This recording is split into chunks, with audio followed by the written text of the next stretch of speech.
आज हम बात करेंगे कि ऐसी दर्द के बारे में जिसको डायग्नोज करना आसान नहीं है और इसका आम तौर पे पता भी नहीं चलता, लेकिन तमाम तर इलाज के बावजूद लोग कमर के दर्द में मुब्तला रहते हैं।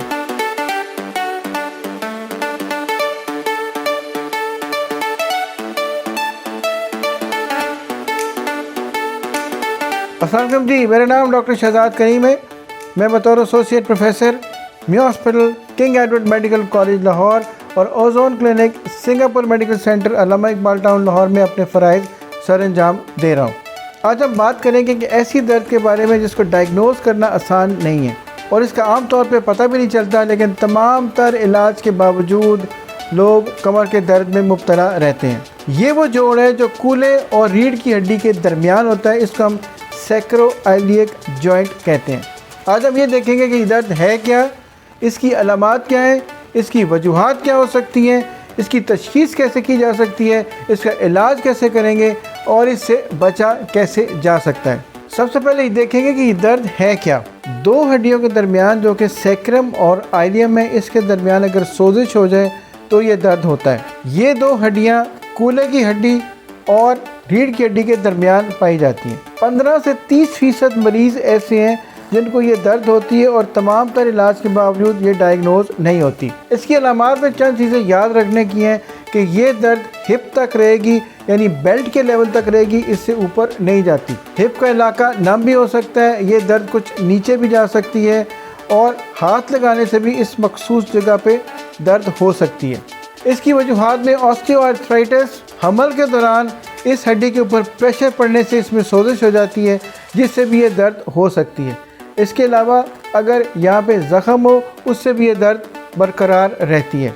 अब हम आते हैं इसकी तशख़ीस की तरफ। इसकी तशख़ीस आसान काम नहीं है, क्योंकि ज़्यादातर मरीज़ों का ख्याल यही होता है कि ये दर्द या तो रीढ़ की हड्डी की है या कूल्हे की दर्द की है। डॉक्टर अगर मुआयना करे तो इस जगह को पिन पॉइंट करके अगर दबाया जाए तो यहाँ पे दर्द होती है। इसकी कंफर्मेशन अल्ट्रासाउंड के ऊपर, एक्सरे के ऊपर, सीटी स्कैन के ऊपर और एमआरआई के ऊपर हो सकती है, जो कि इन तमाम चीज़ों में इस जोड़ की सोजिश नज़र आ सकती है। अगर हम इसके इलाज की तरफ आएँ तो इसके इलाज को हम दो हिस्सों में तकसीम कर सकते हैं। एक वो जो हम घर में कर सकते हैं और दूसरा वो जो डॉक्टर के पास जाके हो सकता है। घर में इलाज करने के लिए सबसे ज़रूरी चीज़ रेस्ट है। उसके बाद गर्म या ठंडी टकोर की जा सकती है। अगर ये दर्द ज़्यादा हो रही हो तो सीधा लेटने में प्रॉब्लम हो सकती है। उसका तरीका ये होगा कि हम साइड पर लेटें और दोनों टांगों के दरमियान अगर हम एक तकिया रख लें तो उससे भी इस जोड़ को सपोर्ट मिल सकती है, जिससे दर्द में कमी वाक़ई हो सकती है। Weight reduction, sugar control, blood pressure control, alcohol से परहेज़, सिगरेट से परहेज़, ये भी इस दर्द की कमी में आपकी हेल्प कर सकते हैं। अगर तमाम घरेलू टोटकों के बावजूद आराम ना आए तो फिर डॉक्टर को दिखाना चाहिए। डॉक्टर सबसे पहले मसल रिलैक्सेंट और पेन किलर्स देंगे। अगर उससे फ़र्क ना पड़े तो इस एसआई जॉइंट के अंदर इंजेक्शंस लग सकते हैं।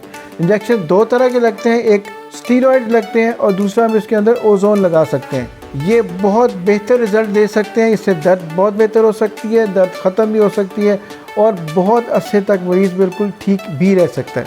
सो आज की वीडियो का मकसद ये था कि पहले इस दर्द को डायग्नोज करना और उसके बाद इसको ट्रीट करना। ये डायग्नोज भी हो सकती है और ट्रीट भी हो सकती है। सिर्फ हमें ये पता होना चाहिए कि कमर में दर्द की वजह कूल्हे और रीढ़ की हड्डी के अलावा ये तीसरा जोड़ भी हो सकता है। अगर आपको आज की ये वीडियो पसंद आई है तो आप इसको लाइक करें, शेयर करें और कमेंट करें। हमारे चैनल को सब्सक्राइब करें और बेल आइकॉन को प्रेस करें ताकि आपको आने वाली वीडियोस अपने टाइम पे मिल सकें।